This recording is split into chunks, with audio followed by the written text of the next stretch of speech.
dengarkan jika berani. Cerita ini hanya sekilas karangan saja.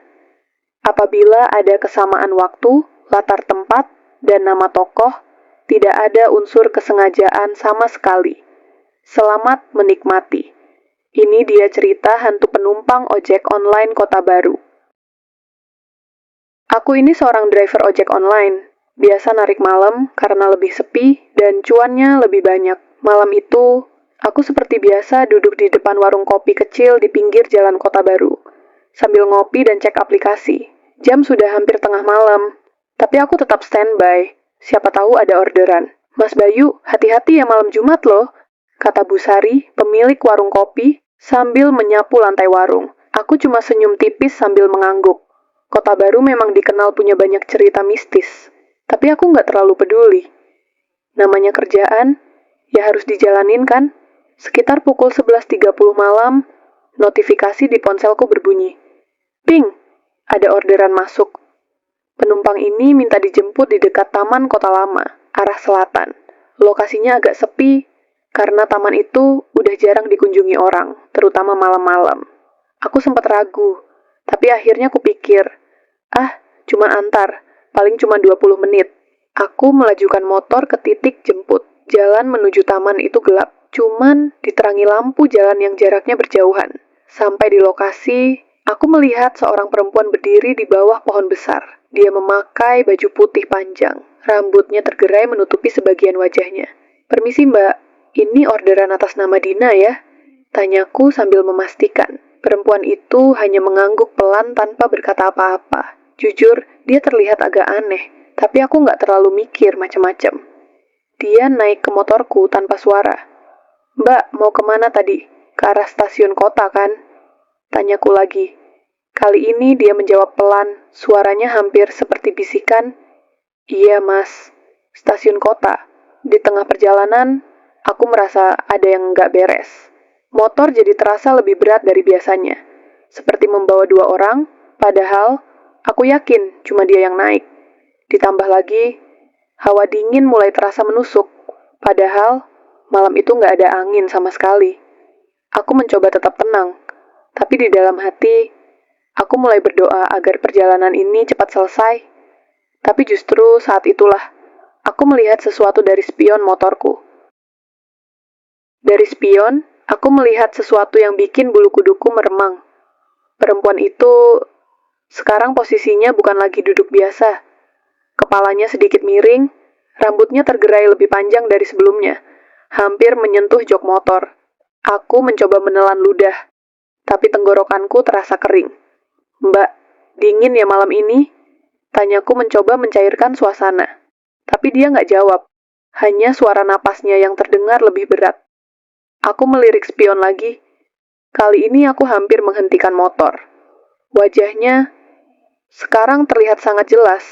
Kulitnya pucat, matanya hitam kosong, dan bibirnya seperti bergerak-gerak, tapi nggak mengeluarkan suara.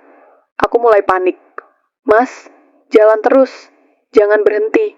Tiba-tiba dia berbicara. Suaranya lebih berat dari sebelumnya. Aku cuma bisa mengangguk. Meski jantungku sudah berdetak nggak karuan. Motorku pacu sedikit lebih cepat. Berharap perjalanan ini cepat selesai. Tapi, semakin aku mencoba fokus ke jalan, semakin terasa ada sesuatu yang mengganggu. Hawa dingin makin menusuk, dan suara langkah kaki seperti mengiringi laju motorku. Itu nggak masuk akal kan? Siapa yang jalan kaki kalau aku lagi naik motor? Aku berusaha nggak melihat ke belakang, tapi naluri manusiawi ini terlalu kuat. Saat akhirnya aku menoleh sedikit, aku langsung menyesal. Ada bayangan hitam berjalan di samping motorku. Bayangan itu nggak punya kepala. Mbak, ini serius kan? Saya cuma antar sampai stasiun kota kan?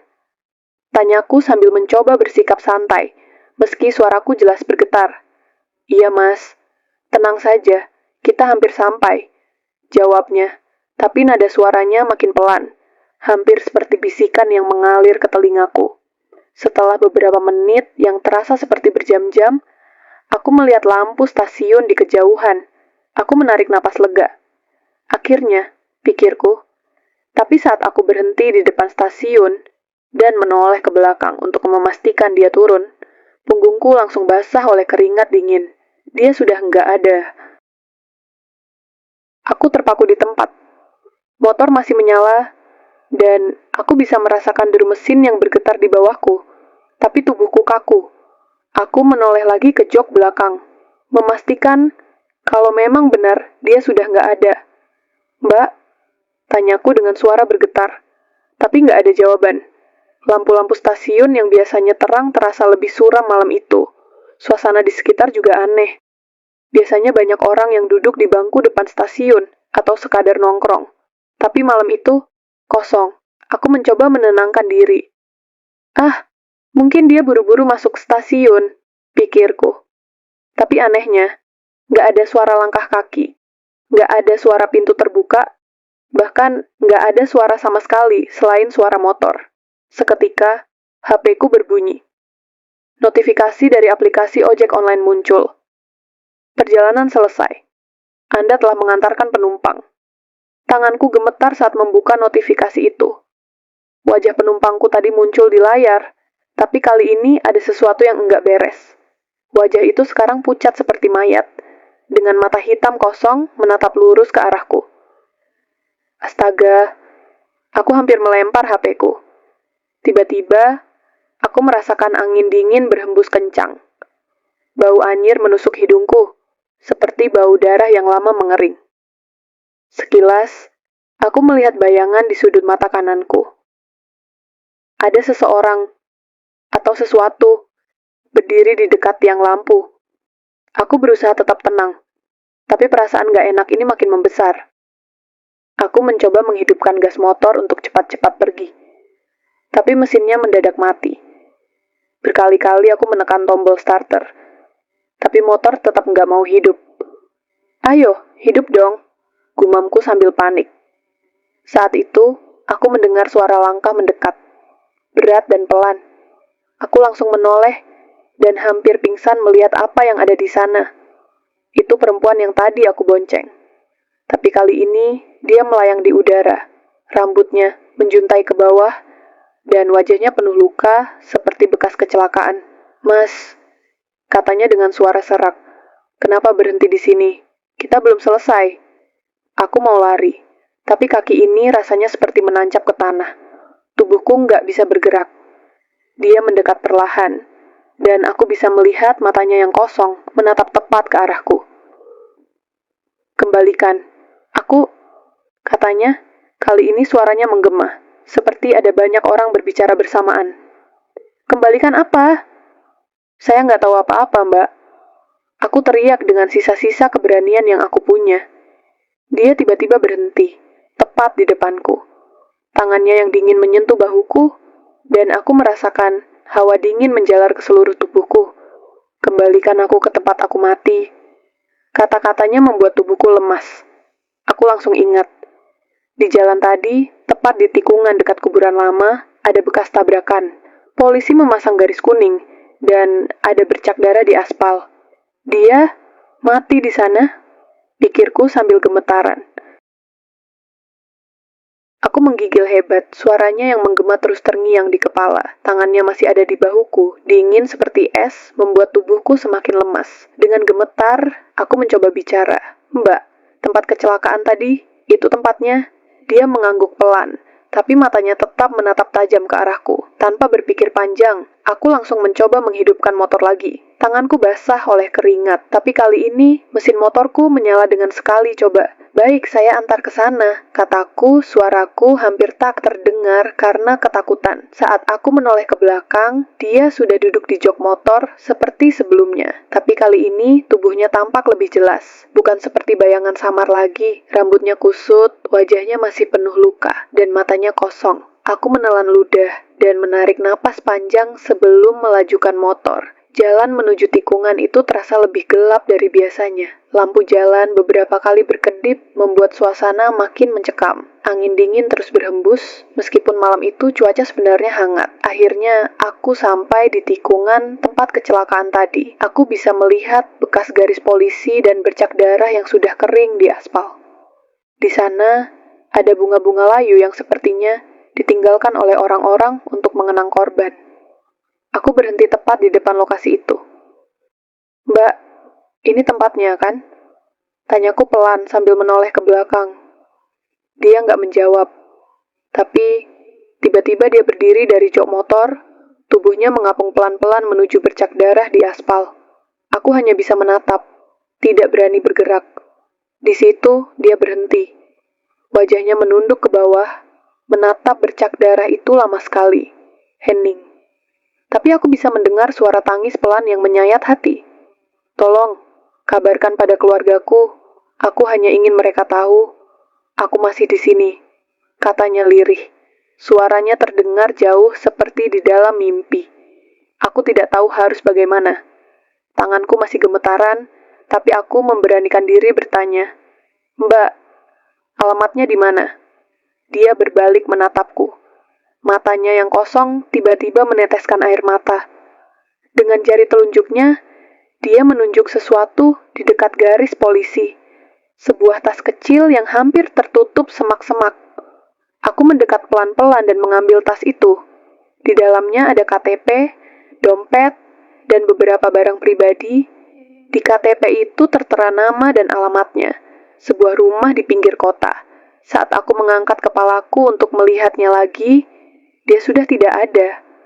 Angin dingin berhenti, dan suasana kembali sunyi seperti sebelumnya. Aku duduk di motor sambil terengah-engah, mencoba mencerna apa yang baru saja terjadi. Dengan sisa keberanian yang kupunya, aku memutuskan untuk mengikuti petunjuk terakhirnya. Dengan tas kecil di tangan, aku merasa tubuhku berat.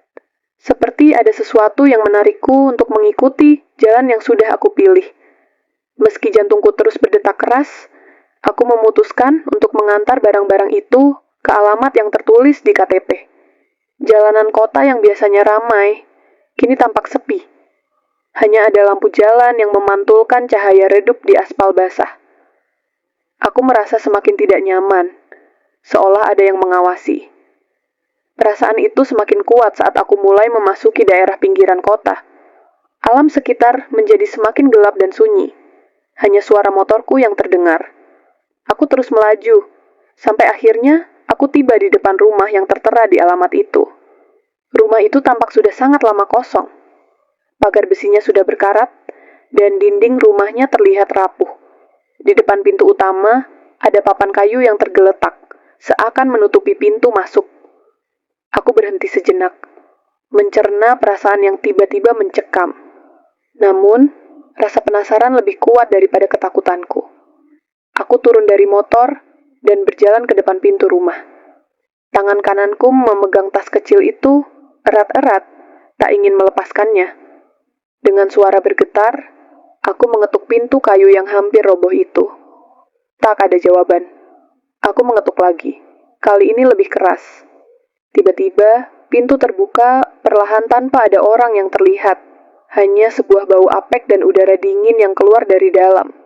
Dengan hati-hati, aku melangkah masuk. Ruang depan rumah itu gelap, dengan hanya sedikit cahaya dari luar yang menembus melalui jendela yang pecah. Semua tampak terabaikan.